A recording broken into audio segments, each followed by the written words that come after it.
When is the first day of school? August 25th. What's that day going to look like? What's that day? Well, we're going to welcome our kids back. We don't have an open house night, so they'll all be in with their backpacks and all their gear for the year. And what we plan on doing is they'll come in. We're going to ask them to wear masks. We're going to strongly recommend that they wear masks. And then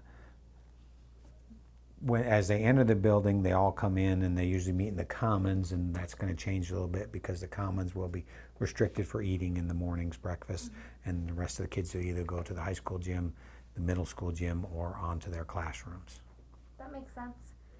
What kind of decisions have been made for the school year overall and the kind of policy-wise decisions? Sure. The biggest decisions were, in the return to learn plan. Basically, we have to have the parents monitor their kids and keep them home when they're sick. That's a huge component of the plan. We are not requiring masks, but we're going to strongly recommend the mask be worn. We are going to follow the guidance set forth by the Department of Ed and CDC. Mainly, the things that people want to know about are what happens if there's a case. Right, you immediately report it to the CDC, the Siouxland District Health, and they will do all the contact tracing for us and contact individuals that they feel need to be contacted. Do you think that there's any parts of your plan that are different in a large way from the surrounding districts? No, we have superintendents met on a regular basis over the summer, at least once to twice a week, and bounce things off each other. We're fairly similar to most, I think. We're a little different because we have a K-12 building, our preschool through 12th grade building, and many schools don't. So our policies don't differ from building to building. We're all in the same one. All kind of in the same boat this year. Right. If being the school is taught in person, and if parents don't want their kids going to school in person, what are the options for those parents? We would have three kind of options. We would have homeschool. And then we would help provide the curriculum and help them out there. Then we have a homeschool assistance program where we would hook them up with a teacher or somebody who would actually coordinate their learning and make sure they're on track. And then we have some online learning opportunities that are recorded lessons by a company that sells this. Right, it's not our teachers, and then the student does the lessons and then they move on. Right, and our teachers supervise that by clicking on the main curriculum that they want the kids to go through. Absolutely. Okay. Some districts are having the parents of each of the children sign a COVID-19 liability waiver to waive the school district of any liability. Is that something you guys are doing? We are not currently having a waiver signed. Perfect. How will the big knowledge gaps left from the end of last semester be bridged going forward? Right. The teachers are they're gonna have to meet and talk about what they were able to cover and what they weren't able to cover. And at the elementary, they do that a lot anyway. What did I get to last year? They will then, looking at that as a whole, then they'll have to kind of pare down what they can get done in a year and try to accelerate through it. At the high school level, there's not a lot you can do. What we're offering is an ACT review program to all of our high school students. We're also having an ACT review class this year that's new, that will hopefully make up the gaps for the math and science that they missed at the end of that year. They'll be able to get another piece of that during the ACT review. Absolutely. This school year is going to cost a lot more with cleaning supplies, extra faculty. Where is that money coming from? Is it strictly CARES Act funding or is it special budget? Our CARES Act funding doesn't cover near the cost of what we're going to incur. We did apply for a FEMA grant. We'll get some from that, we hope. We haven't finalized that yet. Then we understand that there could be some money coming down through the governor that will help kids who need online learning, so we could get some mobile hotspots. The rest of that money is going to come out of our general budget. We just got to find a place for it. So that'll be difficult. Hopefully there'll be some more assistance coming down. But we're probably at present, we've probably doubled the amount that they sent to us at the federal level. Mm-hmm. What are the things that cost the most this year? The personnel cost the most by far. We actually hired, we're at about 3 additional custodial staff members to ensure we can disinfect the building. We are also hired a second nurse that we don't know how that's going to work yet, whether it be a full-time position or as needed, or so we'll just have to see about that. And then cleaning supplies. So far they're probably close to 12,000 in just cleaning supplies, and we don't have them all in. Personal protective equipment's probably around 3,000 to 5,000 at present. That's a lot of money. That's a lot of money, right? So kind of moving on to how specifically are you going to make sure that parents are monitoring their students' health, and if a student comes to school sick, how will you be monitoring this? We'll monitor based on observation. They're not going to be checked at the door. Parents, we're just going to continue to send encouragement. Right? They're busy as well, but we would certainly want them to monitor. Particularly the high school kids could probably self-monitor, take their own temperature. If somebody displays any signs of sickness, not only things that are with COVID, but any, right? They are sent to our nurse, and she does the monitoring, and then would contact the parents as necessary. In your plan, there's a specific protocol if a student starts to exhibit COVID-19 symptoms and them going to a separate place than other students. Correct. Can you walk through that protocol? Right. So if they have those symptoms, they're sent to a room that we've designated. That's where the secondary nurse would be most likely. And they are to, at that point in time, if they're identified, they will wear a mask from the point they're identified until they get in there, and probably until we get a hold of the parents and they leave the building. So once they're in that building, they'll be screened by our school nurse, one of them, and we'll make the call to the parents, and sometimes they'll be screened and they might be sent back to the classroom. So if a student is living in close proximity with somebody who has tested positive from COVID-19, although they're not exhibiting symptoms, what is your guys' protocol to keep those students out of school? Right, we'll follow the CDC guidance or the SULAN. If they say that they need to, quarantine, we'll try to provide them the best education we can, which might be temporarily put them in an online course. We might have just a virtual learning, or people who will contact them on a daily basis, especially elementary, especially early elementary. It's really hard to do a total virtual learning. They need that contact, and so we'll try to supply that. What we're trying to do is we're trying to line up those subs that don't feel comfortable entering our building, but have been really valued employees of us. We're going to try to get a pool of those that would assist us in that. So, we've got somebody who's is a math expert, for instance. They could certainly help with those kids who are staying home for that purpose. Right? And they'll also be used to tutor kids who are online if necessarily. You went right into my next question. How will subs and teaching staff, if they have to be home quarantined, how will that all work so we still have instruction going on? Right. If the staff member so desires, we will. We've ordered, or we will be ordering, some camera systems that will allow them to boom back into the classroom, if you will. So if they so desire, they can teach from there. Otherwise, they'll provide the lesson plans for subs who would then teach. So. Are there any specific plans for substitute teachers who may be moving between classes that would be at a much higher risk of transmitting? We don't have a lot of subs that move between classes. We will, it's probably, I guess, safer to move teachers than it is to move students. But we don't really have a plan in line for that, no. If there is an outbreak in the school, kind of what is the protocol? Who's going to get tested? How are you going to take on that challenge? Sure. What we would do is call Siouxland District Health, right? And they will help us line up the testing. What we would do is there's an outbreak. The plan would be that we would shut the school down. We'd have an emergency board meeting, and then we would decide what type of learning needs to occur, right? At that point in time, we'd also deep clean the building. That's as far as we've kind of thought it out I right think now. that's farther than most other school districts have been able to answer that question, so that's good.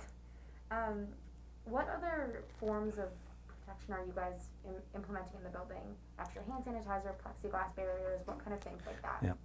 In every room that does not have desks that individuals sit at that can be all kids facing front, we have ordered and we'll have dividers installed. That's mostly elementary, early elementary. We've also got some backup plans at the really early elementary that would have these little desks that you sit on the floor and they can sit on the floor to face the same direction. So we have a couple options there. We also have ordered hand sanitizers. There's a kit that you can see that's right behind you that will be in every room. We also have ordered sprayers that are in foggers and all kinds of things just to make sure our locker rooms are clean and that our buses are clean and that the main office area where there's a higher traffic is cleaned. We have put up plexiglass at those employees who have requested it because they have a lot of contact with the general public. We're going to limit visitors to the building, and when they are visiting, they're going to wear masks because we can't. We would just feel safer in that respect. We also, of course, all visitors got to check in here regardless, and then we'll give them the protocol. Other things, at breakfast and lunches, those that are eating will be facing one direction. There'll be social distance. We're going to use our gymnasium, set up 50 extra tables. We've hired some additional supervision for that. We've ordered new dividers and screens and stuff for our custodial staff. We've got some specially made, I shouldn't say specially made, but they're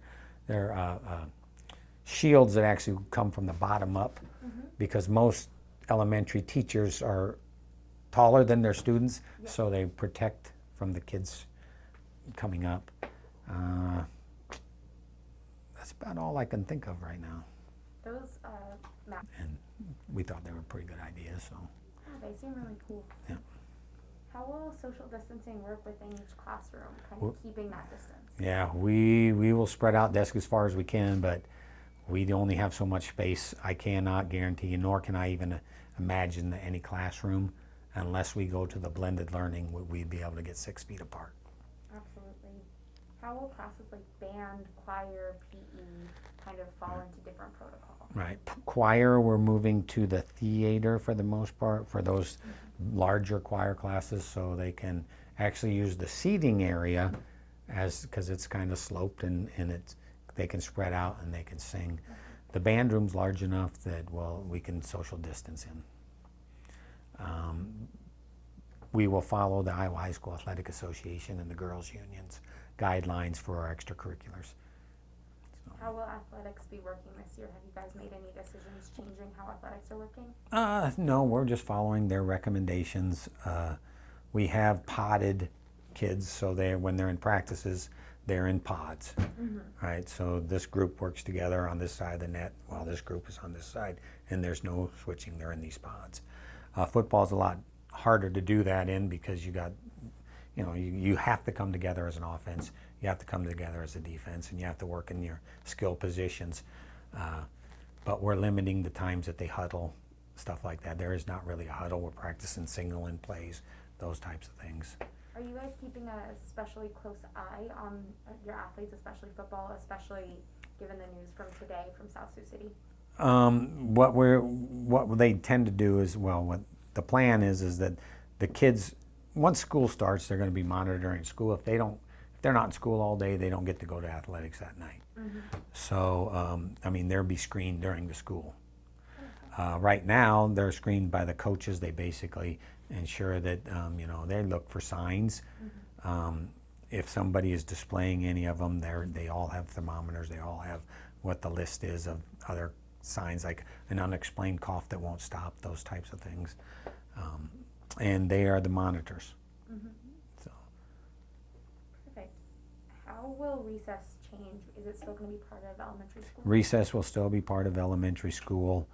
The main thing is that we will have sanitizing stations before they go, after they come in, right? We need kids to move around and to have exercise. So. Yeah, you can't have little kids sitting inside all day. No. How is transportation and busing going to change? We're going to follow the guidelines that were set forth by the DOT on that if you have more than 13 kids in a bus and can't social distance them, they will wear a face mask. Mm-hmm. Our bus drivers, they will also wear a face mask. The plan is we have some sprayers that once the buses come in from their route, they'll be sprayed by one of the extra custodians that we've hired in the morning and in the evening. And then those activity routes, the activity drivers will have to spray because they might get back after the custodial staff's done.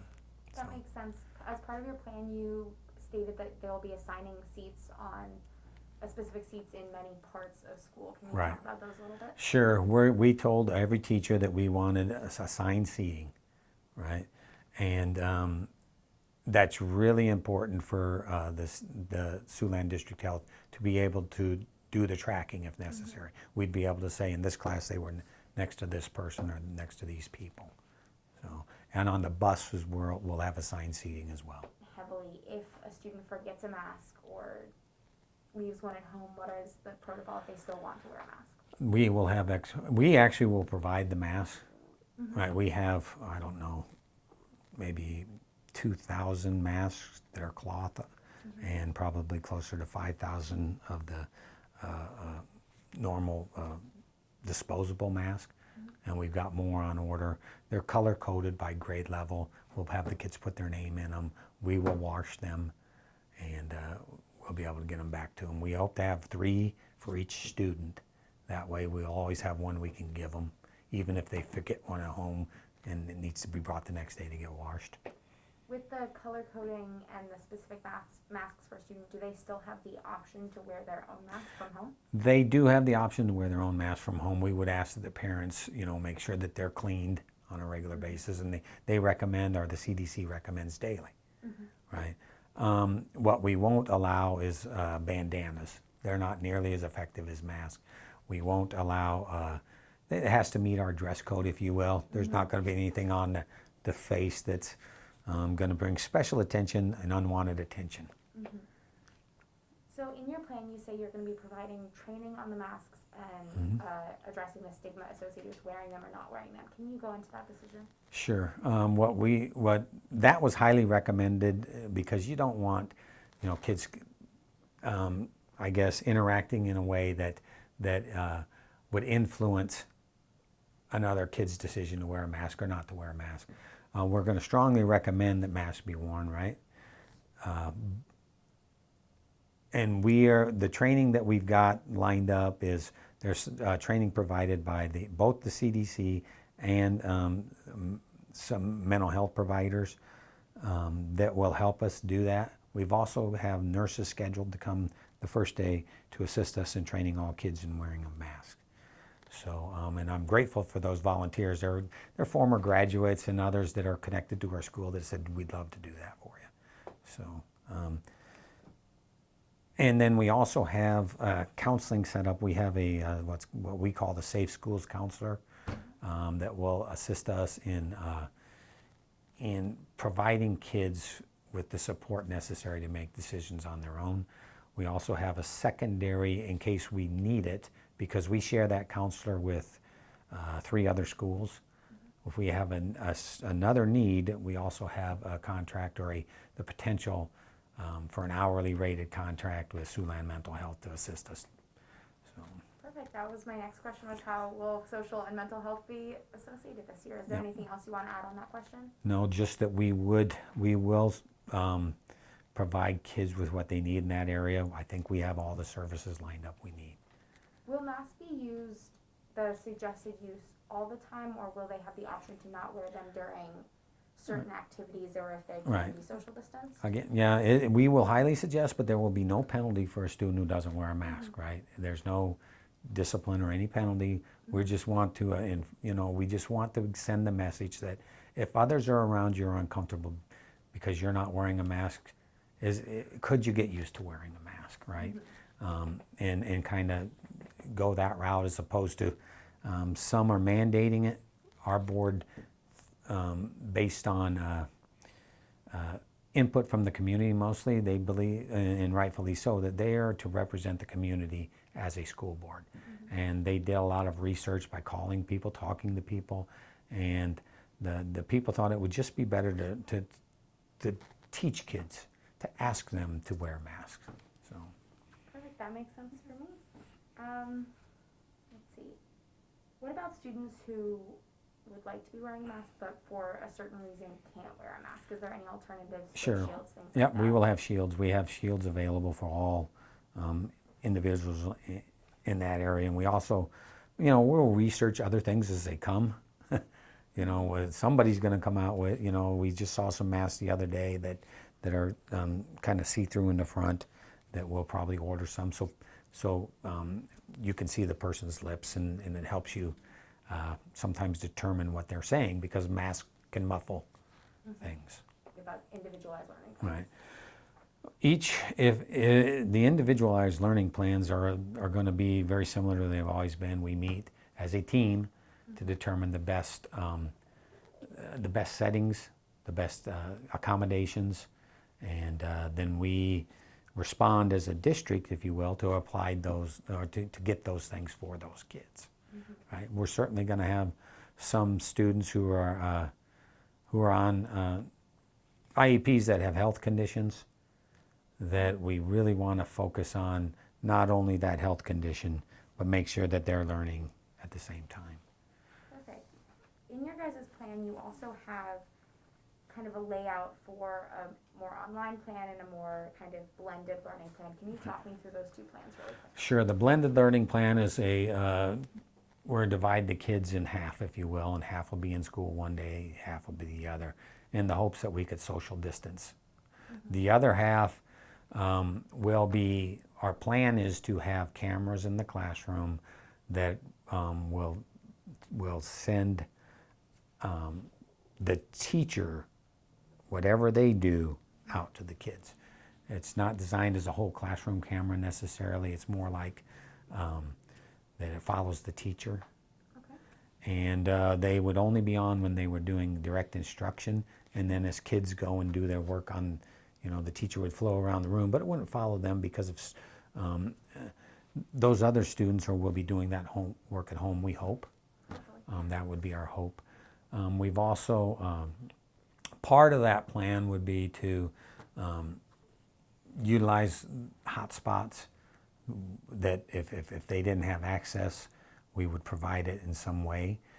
We've discussed the opportunity with our local town to use some of their resources, like the community center. We would staff it for those kids that maybe didn't have the opportunity or couldn't be supervised or don't have internet at home or whatever the case would be. We would try to, have them separated. The community center's a pretty large building, and we could have some of our staff go over there and supervise them. They have internet access, and it could solve some of the problems. We're not fully through talking that with the city, but there's other options. Other schools have used, maybe the churches, others. We would look at all those things.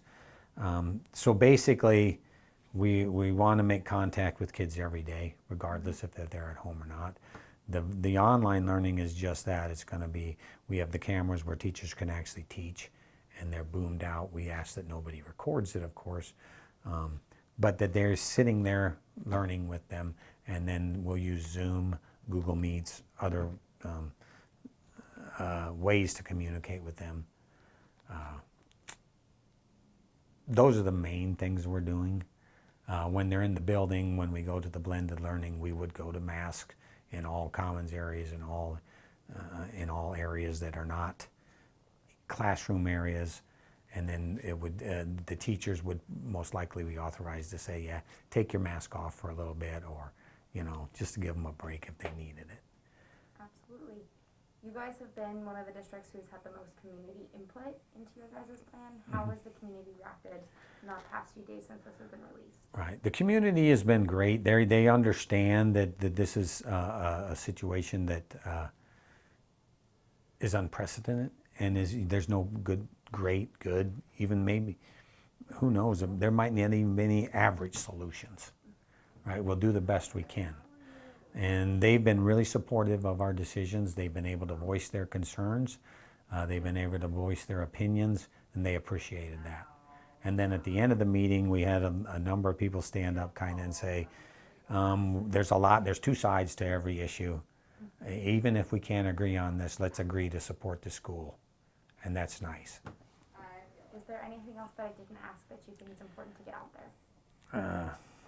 No, I want to just reiterate to the community that, we appreciate all they're doing to respond to our needs, and to just give our staff is working hard, and they'll continue to work hard to meet our kids' needs. I just can't say enough about all the volunteers. I mean, when we had to close last year, I sent an email out within probably a half hour. I had, 15 individuals said, yeah, I volunteered to deliver lunches, or yeah, I volunteered to come in and make copies for you. So just want to thank all those people who have done that.